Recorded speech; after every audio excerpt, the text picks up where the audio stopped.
नमस्कार, एचएनएन में आपका स्वागत है। मैं हूं मुकेश कुमार और आप देख रहे हैं प्राइम टाइम प्रहार। प्रहार में आज हम बात करेंगे उस बयान की जिसने यूक्रेन युद्ध, ईरान संकट और अमेरिका रूस रिश्ते को एक बार फिर वैश्विक बहस के केंद्र में ला दिया है। यूक्रेन के राष्ट्रपति वोलोदिमीर जेलेंस्की ने दावा किया है कि रूस ईरान की मदद कर रहा है। उसका आरोप है कि मॉस्को ईरान को अमेरिकी सैन्य ठिकानों से जुड़ी सैटेलाइट इमेजरी और अन्य सैन्य सहायता उपलब्ध करा रहा है ताकि तेहरान को रणनीतिक बढ़त मिल सके।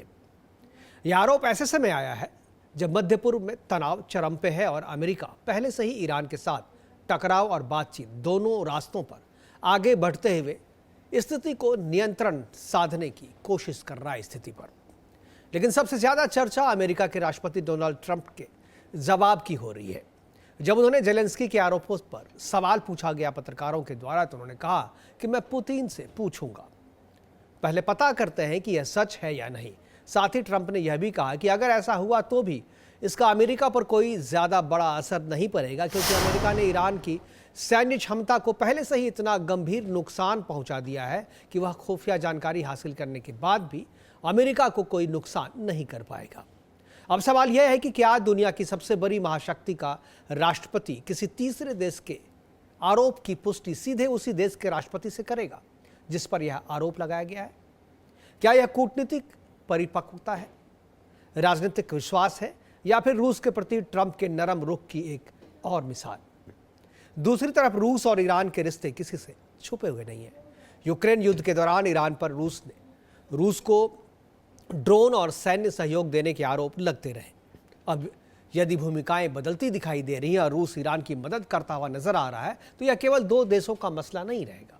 इसका सीधा असर पश्चिम एशिया, यूक्रेन युद्ध, नाटो की रणनीति और वैश्विक शक्ति संतुलन पर भी पड़ सकता है। इस पूरे घटनाक्रम के बीच में एक और दिलचस्प पहलू यह है कि ट्रंप ने एक ओर कहा है कि अमेरिका की ईरान के साथ अच्छी बातचीत चल रही है, वहीं दूसरी ओर उन्होंने यह भी दोहराया है कि यदि जरूरत पड़ी तो अमेरिका सैन्य कार्रवाई से भी पीछे नहीं हटेगा। यानी कूटनीति भी जारी है और शक्ति का प्रदर्शन भी। तो क्या दुनिया एक नए सामरिक गठबंधन की तरफ बढ़ रही है? आज अपने प्रोग्राम में हम चर्चा करेंगे कि क्या रूस खुलकर ईरान के साथ खड़ा है। एक बार मैं कहूंगा कि स्क्रीन पे पूरा सवाल भी दिखाएं कि क्या रूस खुलकर ईरान के साथ खड़ा है, पहला यह सवाल है मेरा। और क्या जेलेंस्की के दावों के पीछे ठोस खुफिया जानकारी है या यह पश्चिमी देशों पर दबाव बनाने की रणनीति भर है? और सबसे बड़ा सवाल कि क्या ट्रंप का मैं पुतिन से पूछूंगा वाला बयान अमेरिका की विदेश नीति को मजबूत करता है या उस पर एक नए सवाल खड़े करता है? इसी पे करेंगे चर्चा। और चर्चा को आगे बढ़ाने के लिए हमारे साथ कुछ मेहमान होंगे। मेहमानों से आपका परिचय करवाएंगे, लेकिन एक बार क्या कहा ट्रंप ने जब पत्रकारों ने पूछा व्हाइट हाउस में उनसे, तो उन्होंने क्या कहा, छोटी सी बाइट है, आपको सुनवाते हैं। उसके बाद मेहमानों से परिचय और फिर चर्चा की शुरुआत। I think he's done a great job. We've pretty much destroyed their military. They want to meet, and we're meeting. We'll see what happens. There's a chance we can make a deal. Without what we did, they wouldn't even be talking to us. They requested a meeting through their surrogates and directly. And we're meeting, and, good things can happen. I guess oil dropped very big today. Stock markets, as of about an hour ago, was like through the roof. But no, they requested a meeting. They would not have requested the meeting if we were doing poorly. The only reason they want to meet is because we've been hitting them very hard. तो ये रूस के राष्ट्रपति Putin से Trump direct पूछेंगे जो Zelensky ने उनको कहा है कि अमेरिका के जो सैन्य ठिकाने हैं उसकी सैटेलाइट इमेजरी जो है वो ईरान को रूस उपलब्ध करा रहा है ताकि रणनीतिक बढ़त मिल सके उसे। और इस बात को जब पूछा गया उनसे तो उन्होंने सीधे तौर पे कहा कि हम रूस से पूछेंगे, यानी सीधे राष्ट्रपति से पूछेंगे।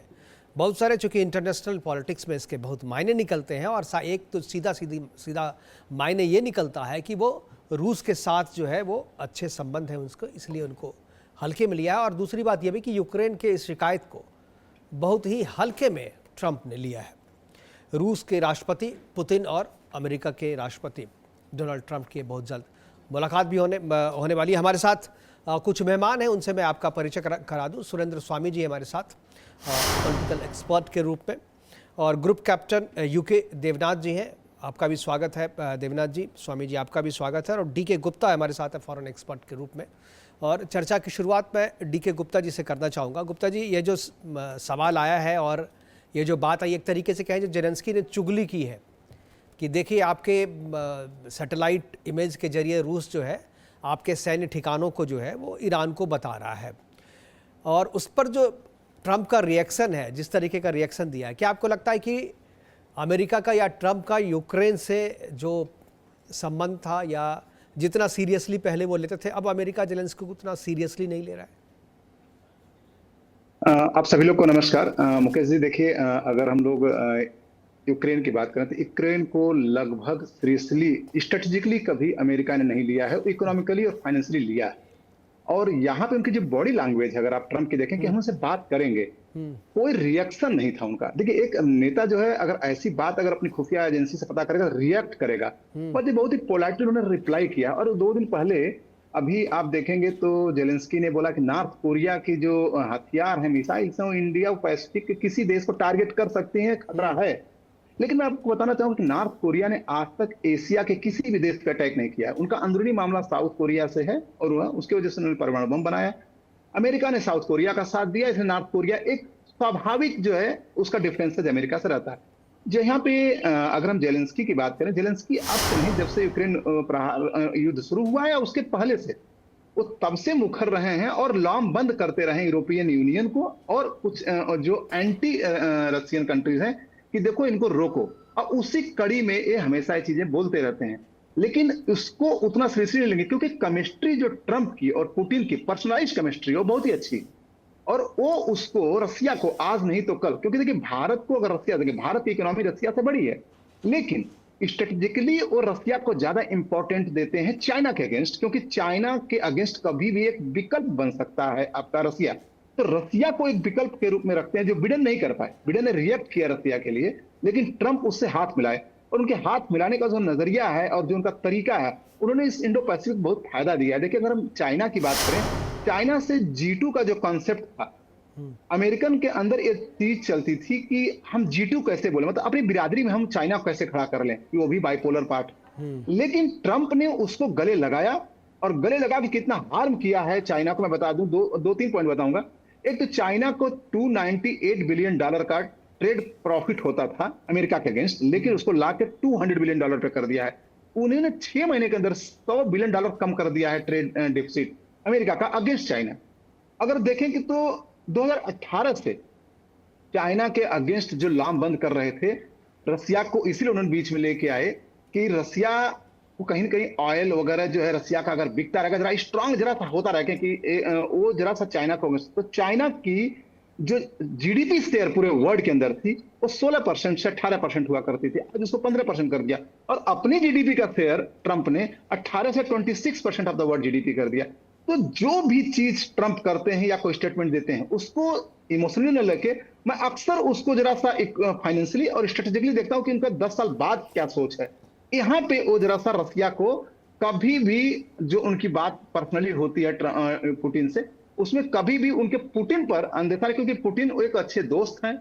और पिछले इलेक्शंस में बिडेन ने उन पर आरोप लगाया था कि पुतिन ने उनको हेल्प भी किया था इंटेलिजेंस वगैरह थ्रू, जबकि चाइना ने नहीं किया था।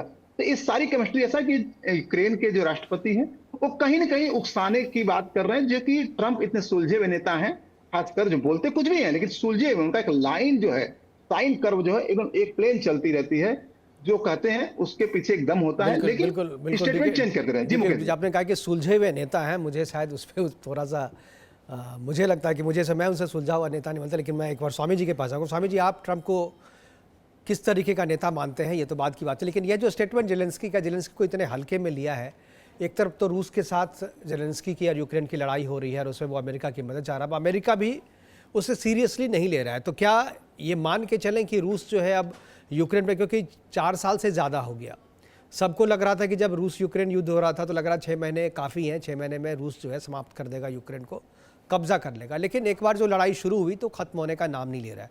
अब ये जिस दिशा में जा रहा है, आपको लगता है कि अमेरिका का जो विश्वास है वो भी यूक्रेन खोता जा रहा है? नहीं, देखिए, अमेरिका का कभी यूक्रेन को लेकर के कोई ऐसा दिमाग में नहीं था कि उनको आगे बढ़ के जैसे इजराइल के साथ है वो रिलेशनशिप यूक्रेन के साथ नहीं था।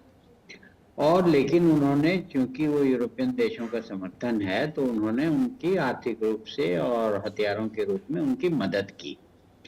लेकिन जब दोबारा पुतिन आए तो उन्होंने कोशिश की कि हम इस युद्ध को खत्म करें। उन्होंने जेलेंस्की को बुलाया, समझाया, काफी सारे बातें की, सीज फायर के लिए भी उसको कहा कि भाई अभी जहां जो पोजीशन है उस पर आप सीज फायर कर लीजिए। तो उसने लेकिन उसको माना नहीं, क्योंकि ये एक पॉलिटिकल एक्सिस का बैलेंस है, यूरोपियन यूनियन, अमेरिका रूस। और रशिया और चाइना। तो यूरोपियन यूनियन ये नहीं चाहता है कि अमेरिका का यूरोप में दबदबा रहे, और इसीलिए वो जेलेंस्की को प्रॉप अप करते रहे। जेलेंस्की उससे लड़ता रहा है और रूस धीरे धीरे आगे बढ़ता जा रहा है, कब्जा करता जा रहा है।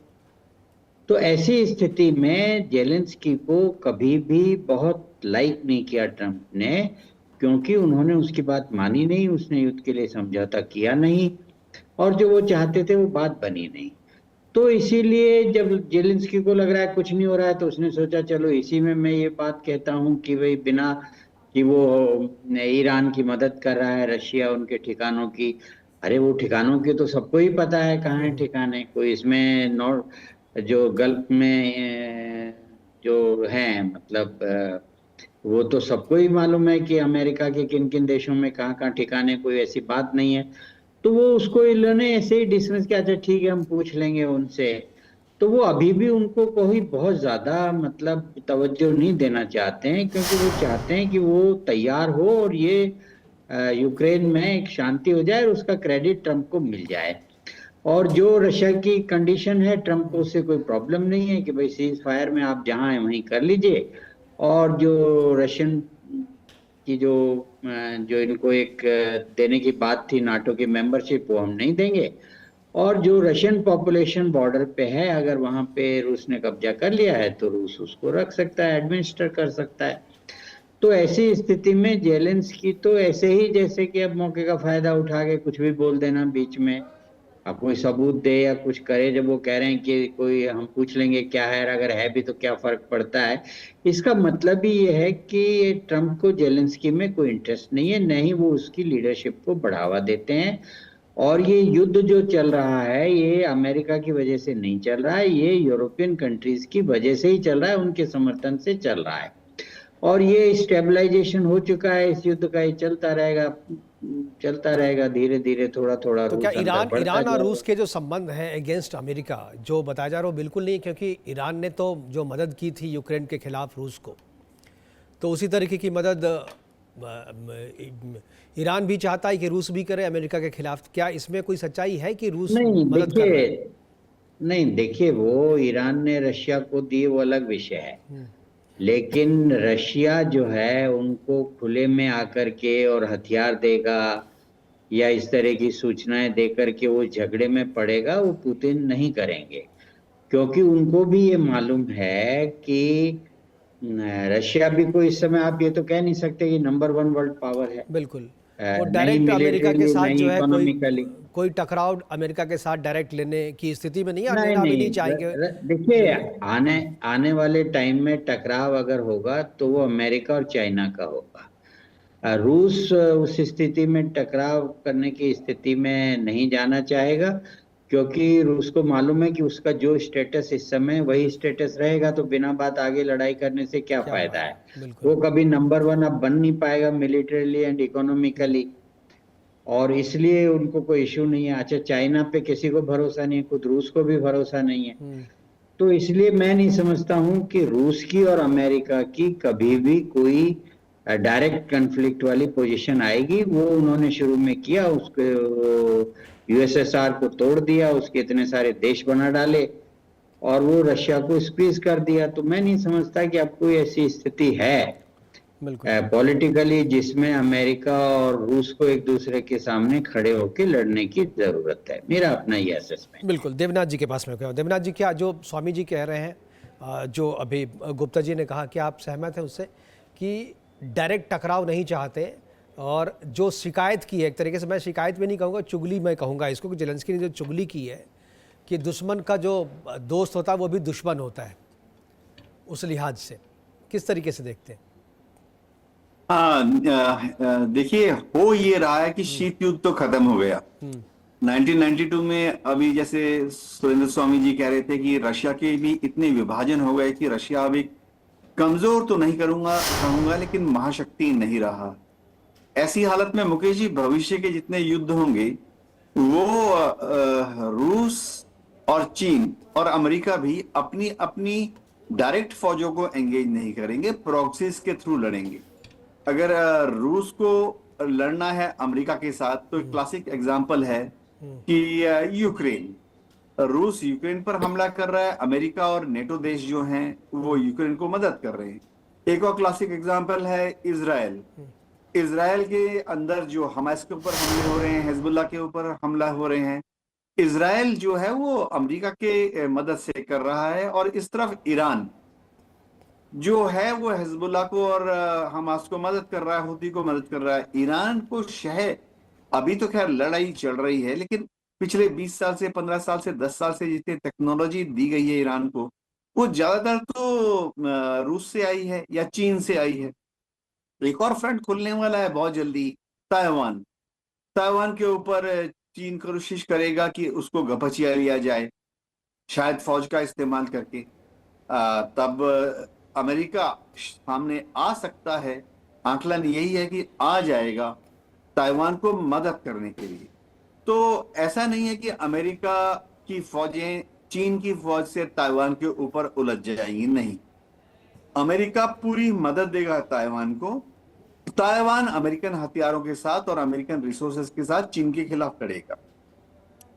अब जो भविष्य का युद्ध होगा, यह बार बार यही स्टोरी हम देख सकते हैं प्ले हो रही है। शीत युद्ध के समय में भी था, नॉर्थ कोरिया और साउथ कोरिया के बीच में जो जंग हुआ, एक तरफ अमेरिकन फौज थी, एक तरफ रशियन थे, लेकिन दोनों आमने सामने नहीं आए। रशियन ने और चाइनीज ने मिलकर यालू रिवर से नॉर्थ क्रॉस करके नॉर्थ कोरिया को मदद दी, और अमेरिकन फोर्सेस ने सहयोगियों के साथ मिलकर दक्षिण कोरिया को दक्षिण की तरफ से, बुसान की तरफ से मदद दी। ऐसा ही वियतनाम में हुआ। वियतनाम में लेकिन एक चीज मैं पूछूंगा, जब जेलेंस्की ने ये इस तरीके की चुगली की है, ऐसा कहा, इसके पीछे उनकी मंशा क्या रही होगी? मंशा तो यही रहेगी कि दोनों आदमी उलझे और हमें थोड़ा अमेरिका की तरफ से सहानुभूति मिल जाए। तो अमेरिका सहानुभूति दिया नहीं इनको। तो अब जो यूक्रेन जो चाह रहा है कि युद्ध खत्म हो, कोई बीच में आए और हमें इस विकट परिस्थिति से बाहर निकाल के ले जाए, तो वो चीज़ संभव मतलब अमेरिका की तरफ से तो पहल नहीं हो रहा है। तो क्या ये अनवरत चलता रहेगा या कहीं इसका सिलसिला खत्म भी होगा? यूक्रेन युद्ध बहुत जल्दी खत्म हो सकता है। जिस दिन अमेरिका जेलेंस्की को साइड में कर देंगे, अगले दिन ही युद्ध खत्म हो जाएगा।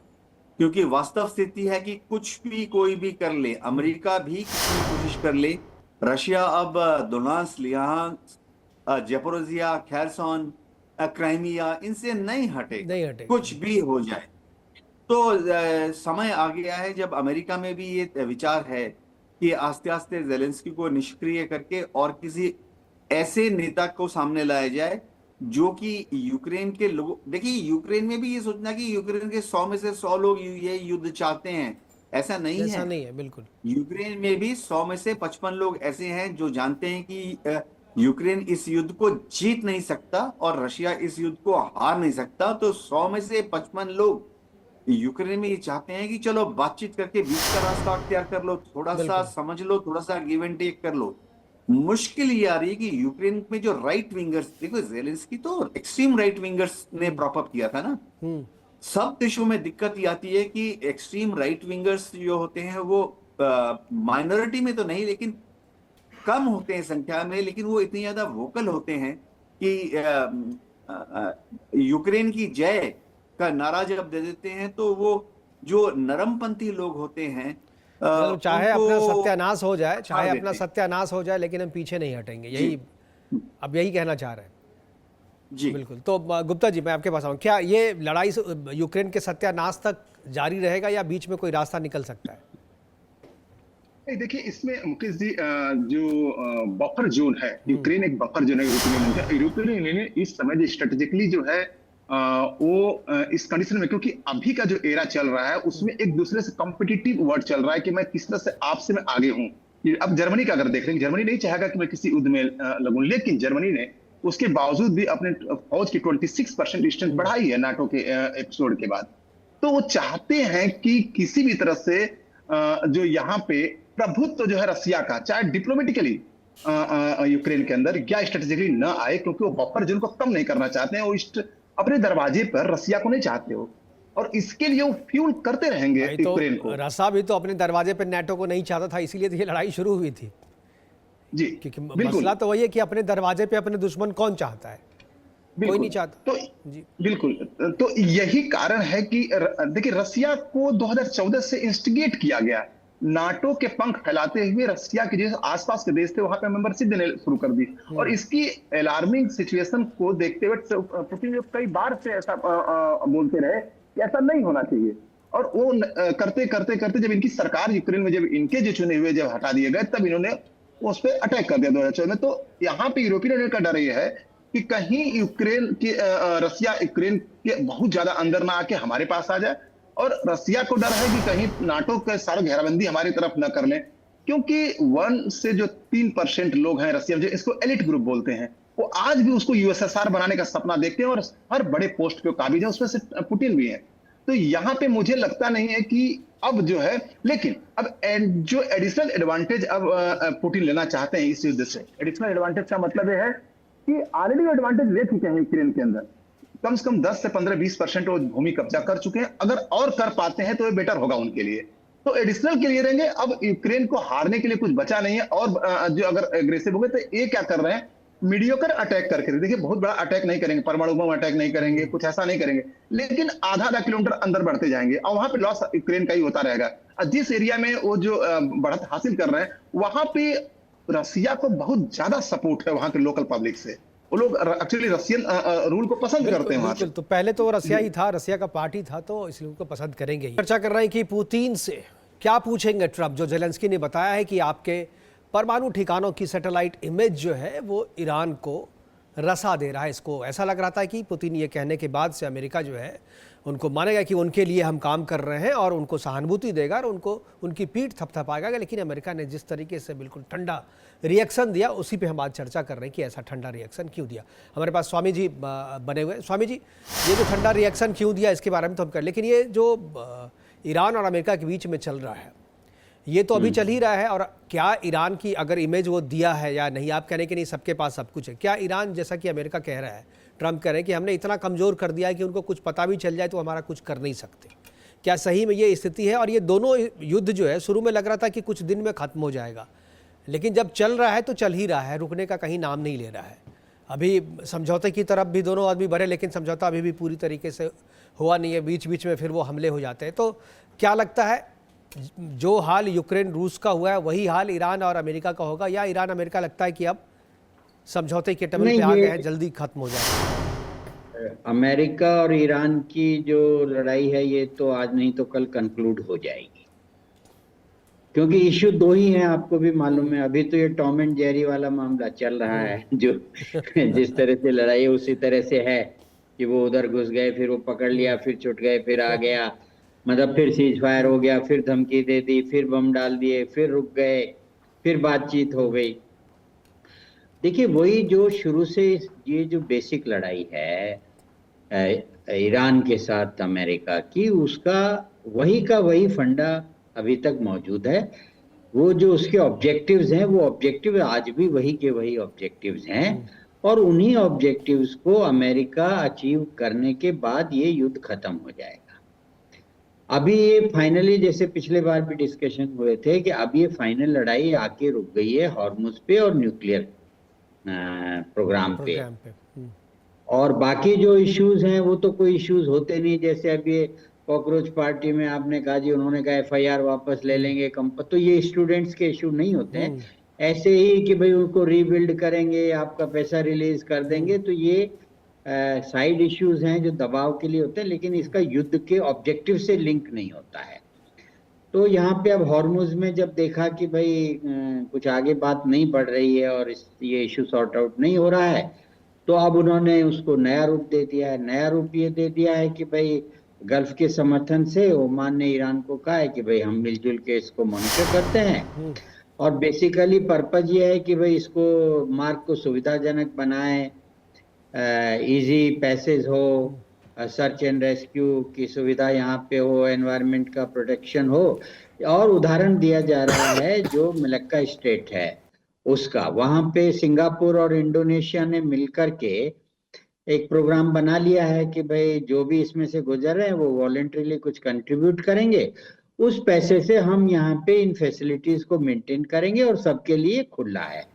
तो उसमें न इंडोनेशिया के हाथ में है न वो सिंगापुर के हाथ में है। तो ओमान भी यही बात कर रहे हैं गल्फ कंट्रीज के समर्थन से, और एक वाया मीडिया भी दिया है अमेरिका ने कि भाई आपकी भी दखलंदाजी रहेगी, ओमान की भी रहेगी, पर आप मिलके कर लीजिए, किसी की भी नहीं रहेगी। तो ये एक, अगर ये समझौता उन देशों के बीच हो जाता है, मुस्लिम देशों के बीच में अभी बातचीत चली रही है, उसका पर्पज बेसिक यही है कि भाई जैसे एक वो होता है ना, एक कोऑर्डिनेटर हो गए, कन्वीनर हो गए, बिल्कुल कि भाई हॉर्मुज में ओमान और ईरान मिलके भाई हम आपको आने जाने का रास्ता देंगे, साफ सफाई रखेंगे, एनवायरनमेंट का ध्यान रखेंगे, मेंटेनेंस रखेंगे। आपस में टकराओगे तो सर्च एंड रेस्क्यू आपको करके देंगे। तो ये सारी फैसिलिटीज के लिए एक बातचीत हो रही है। अगर वो बातचीत हो जाती है तो ठीक है, समझौता हो जाएगा, नहीं हुआ तो फिर back to Tom and Jerry.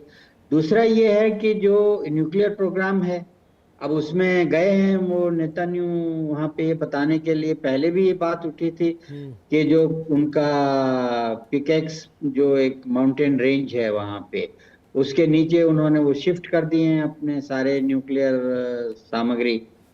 तो उस समय भी ट्रंप ने कहा था कि नहीं, हमारे पास पक्की जानकारी नहीं है, तो जब तक हमको यूरेनियम की सिग्नल्स नहीं मिलेंगे हम लोग अटैक नहीं करेंगे।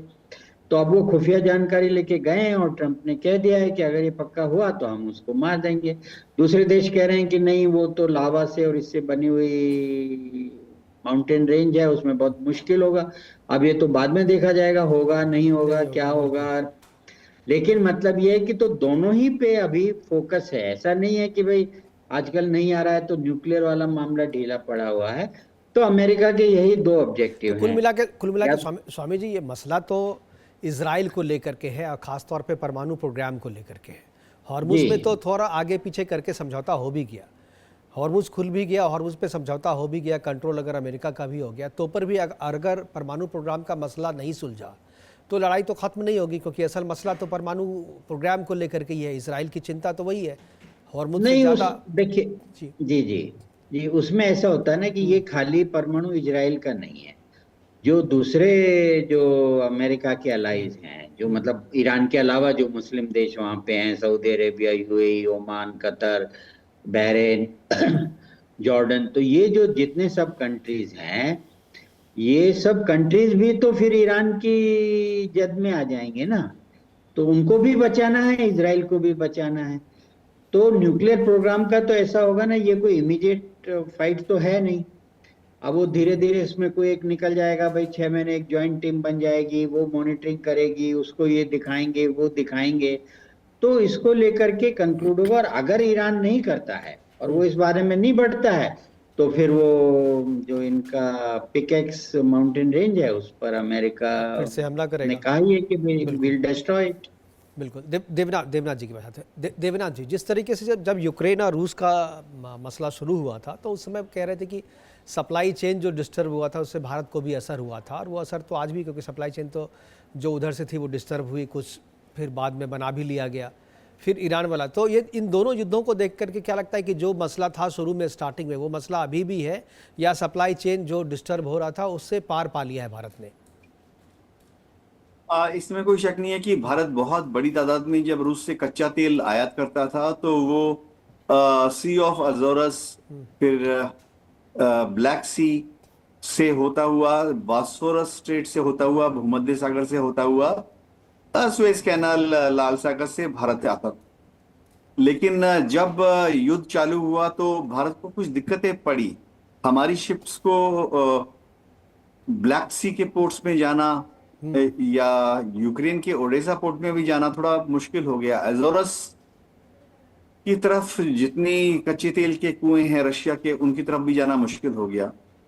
अभी जो हम रशिया से कच्चा तेल मंगाते हैं, ये अलग अलग अंतर्राष्ट्रीय समझौतों के तहत फ्रीडम ऑफ नेविगेशन, बाल्टिक सी के रास्ते कुछ आ जाता है, कुछ आर्कटिक सी के रास्ते से आ जाता है जब वहां पर बर्फ पिघल जाती है।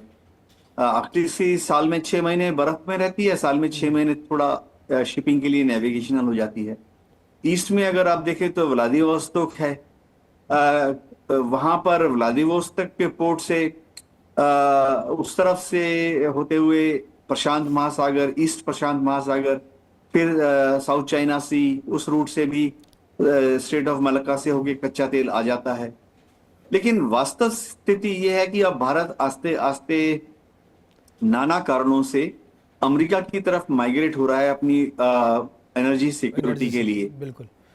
जिस तरह से हमने ताबड़तोड़ अमेरिका के साथ कच्चे तेल और गैस के सौदे कर लिए हैं, निकट भविष्य में करीबन 40% हमारा कच्चा तेल जो है वो तो अमेरिकन से आएगा या वेनेजुएला से आएगा। वेनेजुएल ऑयल को भी हम अमेरिकन बास्केट का ही हिस्सा मान लेते हैं क्योंकि अमेरिकन ऑयल कंपनी ही कंट्रोल कर रही है। बिल्कुल। तो एक चीज मैं देवनाथ जी और गुप्ता जी, मैं आप दोनों से ये पूछना चाहूंगा, जिस तरीके से अमेरिका ने कहा कि हम पुतिन से पूछेंगे, तो डिप्लोमेटिक लैंग्वेज में क्या आपको लगता है कि पुतिन से हम पूछेंगे, इसको किस तरीके से आप देखते हैं? क्योंकि ये पूछेंगे, ऐसा आपका दोस्त तो नहीं है, ठीक है मैं पूछ लूंगा यार, घर की बात तो है नहीं, दो देशों की बात है। आप कह रहे हैं ठीक है, हम आपके लिए वो जासूसी कर रहा है वो ईरान के लिए, तो ठीक है हम पूछ लेंगे। तो इस भाषा को मतलब रसा की दृष्टि से अगर देखें तो इस पूरे डिप्लोमेटिक भाषा जो है, क्या यह डिप्लोमेटिक भाषा आप कहेंगे या रसा के साथ उनकी जो केमिस्ट्री है वो क्या इस हद तक है कि इस तरीके से ठीक है यार पूछ लेते हैं? किस तरीके से मतलब इसको देखा जाए डिप्लोमेटिक भाषा में? सवाल मेरे से है? जी जी। मुकेश जी देखिए, अगर पुतिन ये सवाल पूछेंगे, अगर डोनाल्ड ट्रंप ये सवाल पूछेंगे तो ये पुतिन इसका हंसकर कोई भी जवाब नहीं देंगे। दुनिया भर में सबको मालूम है, जितने भी इंटेलिजेंस कम्युनिटी के लोग हैं, कि रशिया और चाइना भी ईरान को अपनी सैटेलाइट के द्वारा की गई हासिल खुफिया जानकारी दे रहे हैं। ये अमेरिका को भी मालूम है, CIA को भी मालूम है, पेंटागन को मालूम है। तो डोनाल्ड ट्रंप के लिए कोई नई बात नहीं होगी इसको पुतिन को बोलना। पुतिन सिर्फ मुस्कुराएंगे, हंस के कोई रेस्पॉन्स नहीं करेंगे। जी बिल्कुल बिल्कुल बिल्कुल। गुप्ता जी, क्या आपको भी ये लगता है कि सिर्फ मुस्कुराएंगे, कोई जवाब नहीं देंगे? मैं कह रहा पूछने को क्या कहेंगे इस पूरी डिप्लोमेटिक भाषा में? वो जवाब क्या देंगे, ठीक है उनका जो जवाब देंगे वो देंगे, नहीं भी देंगे या मुस्कुरा के रह जाएंगे, लेकिन इस पूछने को डिप्लोमेटिक भाषा में क्या करें? क्या इस तरीके से चलता है क्या? गुप्ता जी, डॉक्टर DK गुप्ता, मैं आपसे पूछ रहा था। जी जी जी जी। देखिए, मैं पहले भाग में बताया कि जो एक जवाब था ट्रंप का कि मैं पूछ लूंगा उनसे, ये बहुत ही एक प्रकार से अगर हम कहें तो सिग्नल देता है कि हम बिल्कुल यूक्रेन के जेलेंस्की को इस मसले पर खासकर हम आपको तवज्जो नहीं दे रहे हैं। और तवज्जो नहीं देने का इसका दूसरा निष्कर्ष ये निकाला जाता है कि मैं रसिया को इग्नोर भी कर रहा हूं अगर कुछ कर रहा है। क्योंकि देखिए इससे क्या होता है, मैं बता दूं कि जब रसिया का युद्ध शुरू हुआ था यूक्रेन से 2007 में 2022 में, अमेरिकन कंपनीज को 7 टाइम्स विंडफॉल प्रॉफिट हुआ था। विंडफॉल प्रॉफिट का मतलब अचानक कोई चीज ऐसी हो जाए कि जिससे प्रॉफिट, अब $500 बिलियन अभी अमेरिकन कंपनी कमा चुकी है इन युद्धों से, चाहे वो ईरान का युद्ध हो चाहे यूक्रेन का युद्ध। तो डक थ्योरी के हिसाब से चलते हैं हमेशा ट्रंप। वो जो बाहर दिख रहा है, देखिए अगर ईरान के युद्ध को मैं देख लूं या रसिया के युद्ध को देखूं, तो जो बाहर दिखते हैं वो अंदर अपना पैर हिलाते रहते हैं कुछ और। मैं बता दूं कि ट्रंप को इसलिए मैं पहले भाग में बोला था कि सुलझे हुए हैं, क्योंकि उनका अगर मैं डाटा दे, मैं उनके डाटा को चेक करता हूं तो वो मतलब एकदम सी चेंज होके जा रहा है। जैसे ऑयल का ही देख लें तो अमेरिका अपनी हिस्ट्री में आज तक 4 मिलियन जो बैरल से ज्यादा एक दिन में तेल कभी पैदा नहीं किया था। आज 13.5 मिलियन बैरल तेल पैदा करता है डेली, और 11, और हिस्ट्री का सबसे बड़ा रेडिकल कहें तो ये चेंज है। और अभी तक अमेरिका इतना नहीं हुआ था, और अभी वो 35% हथियार बेचता था बिडेन के समय में, 33 लगभग, और आज आ गए हैं 44% हथियार पे, और चाइना चला गया है 6% पर। सोचने की बात है कि अंदर का हम पहले डाटा पता करें तो अंदर जो है ना, डक थ्योरी के हिसाब से ट्रंप कुछ भी बोलते रहते हैं, लेकिन अंदर से बड़े सुलझे हुए कि मुझे करना क्या है। इंडो पैसिफिक को जाम करके रख दिया उन्होंने, यूक्रेन को फिक्स करके रख दिया उन्होंने, यूरोपियन यूनियन अपनी सेना की संख्या बढ़ा रहे हैं, जापान से भी उनकी तलखी है, पहली बार जो ट्रेड एक्ट है 1930 का, उसका 338 नंबर जो धारा है उसको लगा के कनाडा 50%, जिस कनाडा को गोद में लेके बैठते थे वो अमेरिका लेके बैठता था, ट्रंप नहीं।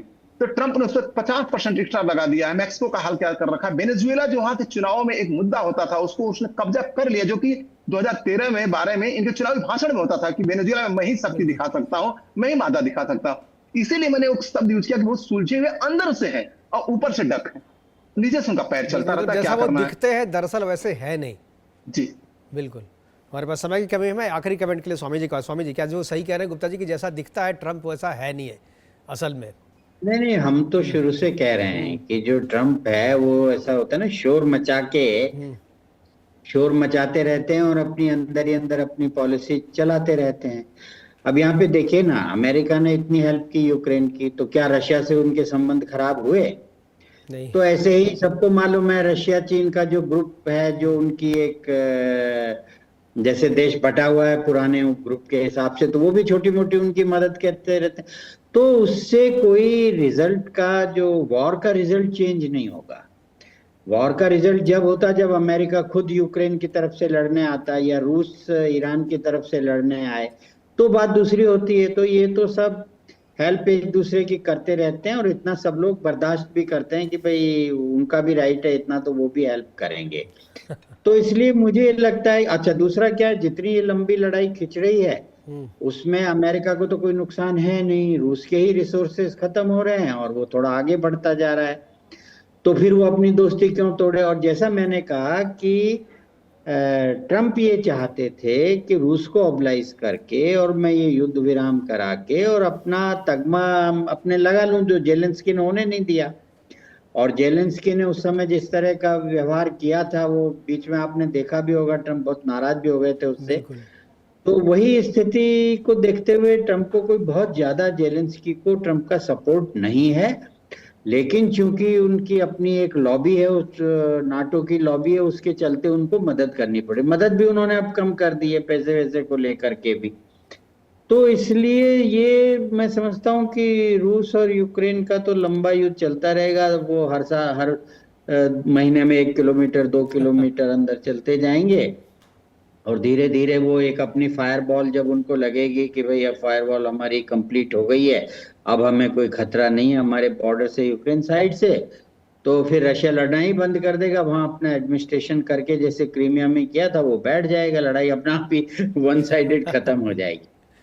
तो मैं ये मानता हूं, क्योंकि ऐसा नहीं है कि वो रशिया पूरे यूक्रेन को हड़पना चाहता है, वो अपनी सीमाओं की सुरक्षा यूरोपियन कंट्री से करके इतना अंदर जाना चाहता है कि वहां तक उसके अपने लोग हों, मतलब पॉपुलेशन, अपने लोग से मतलब जो जनता उनकी समर्थक है वहां तक वो जाएगा और वहां जाने के बाद कहेगा भाई मेरी तरफ से तो लड़ाई खत्म है, आपको करनी है करो, नहीं करनी है मत करो, और वो अपनी टेरिटरी में मिला के काम शुरू कर देगा उनको वहां पर। तो रूस यूक्रेन का तो मुझे जो लग रहा है, बाकी तो देवनाथ जी ज्यादा इन चीजों को समझते हैं, मैं तो राजनीति के हिसाब से बोल सकता हूँ। और बाकी ये जी बात कंप्लीट करें फिर मैं देवनाथ जी के पास जाऊंगा।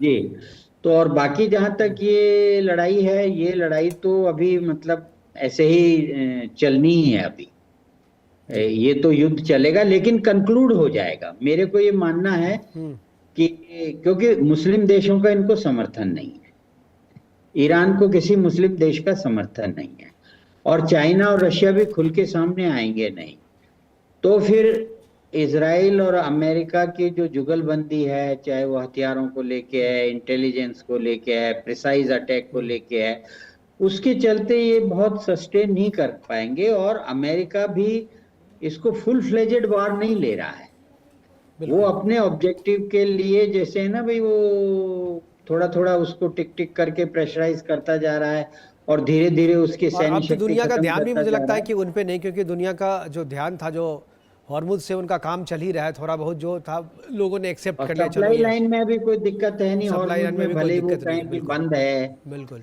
लेकिन भारत में तो आ ही रही है, गैस वैस सब मिल रही है हमको। तो इसका मतलब भारत में एथेनॉल भी मिला करके मिल रहा है। अब लोग अब तो नहीं चर्चा उस पे वो तो देखिए, वो तो जो हम तो गाड़ी रखते नहीं, हम तो उबर वाले हैं। तो बाकी जिनकी है वो सबसे बता अच्छा है रहे हैं सर, कि ओला भाई उबर गाड़ी पे खराब उबर हो से गई है। चलिए, अफसोस तो नहीं होगा गाड़ी के खराब होने का। जी देवनाथ जी जो कह रहे हैं कंक्लूजन में, कंक्लूडिंग रिमार्क। इसमें कोई शक नहीं है कि अमेरिका ईरान के युद्ध में बहुत ही डोमिनेटिंग स्थिति में है और ईरान को भी मालूम है कि वो अमेरिका को दबा नहीं सकता। लेकिन ईरान को एक चीज मालूम है कि अगर वो हारता नहीं है तो उसी में उसकी जीत।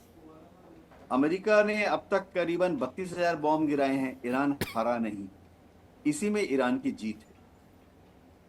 तो ईरान जीत जहां के तक करेगा क्या सर? ऐसे यूक्रेन ऐसे की बात है, इस तरीके से जीत से उसको मिलेगा क्या? 32,000 बम गिर हाँ, गया, सब चीज सारे ये लोग मर गए, इंफ्रास्ट्रक्चर खराब हो गया, कोई मुकेश आपके जी, सहायता के लिए आगे नहीं आ रहा है, लेकिन बोल रहे हैं कि मैं इसी में ईरान की जीत है। ये कौन सी जीत है? हाँ मुकेश जी, इस तरह की जीत हमेशा से नोटिस करते रहे हैं मिलिट्री स्ट्रेटेजिस्ट। जैसे वियतनाम का युद्ध एक क्लासिक एग्जांपल है कि वियतनाम बर्बाद हो गया, लेकिन आज की तारीख में वो गर्व से कह सकता है कि हमने अमेरिका का सामना किया। अफगानिस्तान में तालिबान को देख लीजिए, अफगानिस्तान को अमेरिका ने बर्बाद कर दिया बॉम्बिंग कर करके, लेकिन तालिबान अपनी पगड़ी अभी भी सीधी पहनता है, कहता है कि हमने अमेरिका को भगा दिया। दुनिया में ऐसा होता है। अब मैं अपने यंगर डेज में बॉक्सिंग करता था, आपने भी देखा होगा, एक स्ट्रॉन्ग बॉक्सर है, एक कमजोर बॉक्सर है। कमजोर बॉक्सर जानता है कि वो छोटे छोटे छोटे हिट करता रहेगा, पॉइंट्स ले लेता रहेगा और फाइनली रेफरी जो है कमजोर बॉक्सर को पॉइंट्स के आधार पर जिता देता है। कमजोर बॉक्सर को सिर्फ इतना ही करना होता है कि स्ट्रॉन्ग बॉक्सर के सामने गिर ना जाए। जी बिल्कुल सही कहा आपने। तो वो कमज़ोर बॉक्सर की तरह जो है ईरान जो है बिहेव कर रहा है आपके हिसाब से, और जीत भी उनके हिसाब से है कमज़ोर बॉक्सर के रूप में ईरान की ही हो रही है। आखिरी कमेंट के लिए मैं DK गुप्ता जी के पास होगा। गुप्ता जी आखिरी कमेंट। देखिए मुकेश जी, मैं बहुत ब्रॉडर कंसेप्ट में देख रहा हूँ अमेरिका को, जो कि बिडेन और बराक ओबामा के बाद ट्रंप लेके आए। 2018 से उन्होंने अपनी शुरू चीजें कर दी। 4 मल्टी डायमेंशनल अप्रोच पे करें, 4 अप्रोच उनके हैं जो विजिबल है, बिल्कुल क्लियरली विजिबल है। एक तो क्रिश्चियनिटी और एंटी इमिग्रेशन उनकी जो है चल रही है पॉलिसी, और पूरा रोज कुछ ना कुछ स्टेटमेंट और क्रिश्चियनिटी के लिए कहीं भी। देखिए 2.5 लाख जो रिफ्यूजी हर साल आते थे अमेरिका में, जिसको 7,500 कर दिया, और वो भी केवल क्रिश्चियन, वो भी केवल व्हाइट क्रिश्चियन, बहुत ही स्ट्रांग। और जितने भी उनकी डिमांड थी क्रिश्चियनिटी की अमेरिका में, उन्होंने मान ली है। उस पर इलेक्शन भी उन्होंने 2 बार जीता। दूसरा बात है कि एनर्जी के लिए उन्होंने जितने भी अक्रॉस द वर्ल्ड जितने भी यूनाइटेड नेशंस या कोई भी जो संधियां होती थी, सबको उन्होंने रद्द कर लिया, नहीं तो नाम वापस ले लिया। और फजील मतलब रिन्यूएबल एनर्जी का सपोर्ट नहीं करते, क्योंकि उनके पास इतना ऑयल है कि उसको बेचना है। और आज मैं बताया आपको पिछले भाग में कि 11.5 मिलियन बैरल जो कि सबसे ज्यादा है पूरे दुनिया के लिए, न केवल अमेरिका के लिए। तीसरा है डिफेंस सेक्टर में, जो कि 33, 34 से 46 पर आ गए हैं, और चाइना, रशिया सबको पीछे छोड़ दिया उन्होंने। और चौथा टैरिफ है, 70-80 बिलियन डॉलर हर साल टैरिफ से कमाते। टैरिफ को इन्होंने हथियार बनाया, जो उनका अधिकार भी था, भले ही सुप्रीम कोर्ट ने उसको मना कर दिया, बोला कि ठीक है आपको इस नियम से करना चाहिए, लेकिन अमेरिका में था। टैरिफ लगा के आज 300 बिलियन डॉलर पर ईयर कमा रहे हैं। और जो पेंटागन ने बोला कि 37 बिलियन डॉलर में ईरान को फिक्स कर दिया है अमेरिका ने। आज तक कोई भी युद्ध ऐसा नहीं हुआ जिसमें 500 से 600 बिलियन डॉलर से कम अमेरिका खर्चा हुआ हो। अफगान युद्ध में 2300 बिलियन डॉलर खर्चा हुआ था। ट्रंप इतने समझदार, एकदम बनिया के जैसे चालाक आदमी है कि 37 बिलियन डॉलर में ईरान को फिक्स कर दिए हैं। और उससे कमाया कितना? उन्होंने कम से कम 300-400 बिलियन डॉलर कमा चुके हैं। तो ये चारों हथियार लेके अमेरिका चल रहा है। तो ऊपर क्या दिख रहे हैं, नीचे डक वाला थ्योरी चल रही है उनके साथ। जी लेकिन फिर भी देवनाथ जी कह रहे हैं कि ईरान जीत रहा है।